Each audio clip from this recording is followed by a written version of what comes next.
Bienvenue sur Azimut, le podcast de l'orientation.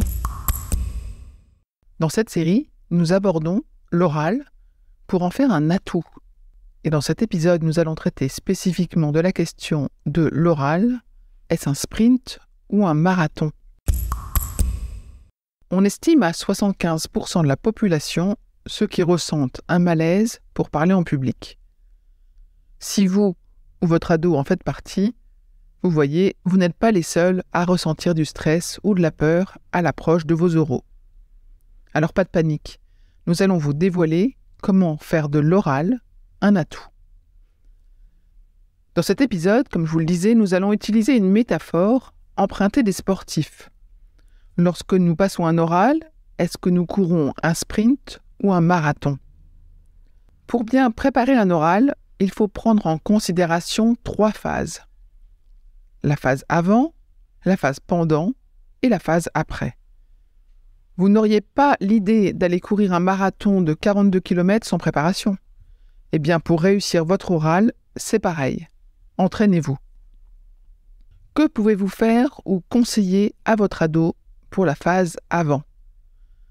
La première étape va donc consister à gérer ses émotions et son stress. Les émotions, c'est un SMS envoyé à votre cerveau pour modifier votre comportement. Par exemple, si j'ai peur, je vais chercher à me rassurer. Plus nous nommerons précisément l'émotion que nous ressentons, mieux nous serons en capacité de la gérer. Pour apaiser son stress, rien de mieux que de décoder la façon dont nous fonctionnons. Comprendre dans quels environnements nous nous sentons bien, quelles sont les paroles qui nous font du bien. Cela va nous aider à savoir où trouver notre énergie et comment nous apaiser. Par exemple, sentir que nous sommes au top après avoir pris un bon moment pour nous seuls, ou au contraire, quand nous avons passé une journée avec nos meilleurs amis, ça va nous renseigner sur ce qu'il faudrait faire avant un examen pour apaiser son stress. La seconde étape de l'entraînement va consister à travailler la posture, la respiration et surtout notre voix. Notre posture doit être ancrée et stable, en travaillant notamment sur la position de nos pieds, de notre corps, de nos mains. Notre respiration est un outil très puissant pour obtenir un retour au calme et bien oxygéner votre cerveau. Et pour votre voix, mettez de la puissance. Pensez à bien articuler. En effet, votre voix est le reflet de la façon dont nous nous sentons à l'instant T et de la confiance qu'on peut nous accorder. La troisième étape va consister à maîtriser notre contenu et de définir la structure de notre oral afin d'avoir un maximum d'impact. Passons maintenant à ce qui se passe pendant. Un élément essentiel est de prendre du plaisir de partager ce que nous avons à dire à notre auditoire.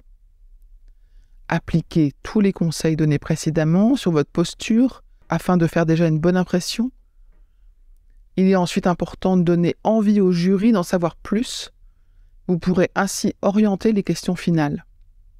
Toute occasion est bonne pour vous entraîner au sein de votre famille, avec vos amis, à la cantine, au café, etc. Commencez en parlant des choses pour lesquelles vous prenez du plaisir. Un livre lu, une séance de cinéma, une vidéo YouTube, tout est bon pour s'entraîner.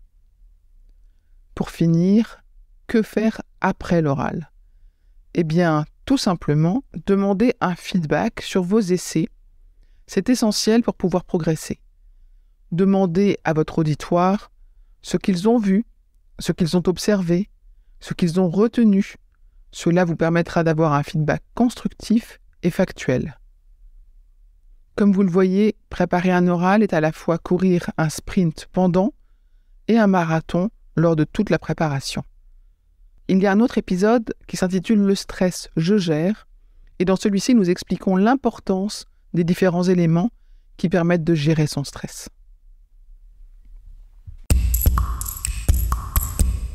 Je vous retiens quelques secondes de plus et je vous remercie pour votre fidélité et votre attention. J'avais 2 messages à vous faire passer. Vous écoutez peut-être ce podcast sur Apple Podcast ou sur Spotify ou sur une autre application de podcast. Et il est possible que vous ignoriez que le site azimut-podcast.com diffuse l'ensemble de ces épisodes en les ayant organisés et rangés de manière thématique. Ceux qui connaissent ce site sont vraiment contents de pouvoir y écouter sereinement chacun des épisodes et de pouvoir utiliser ce moteur de recherche.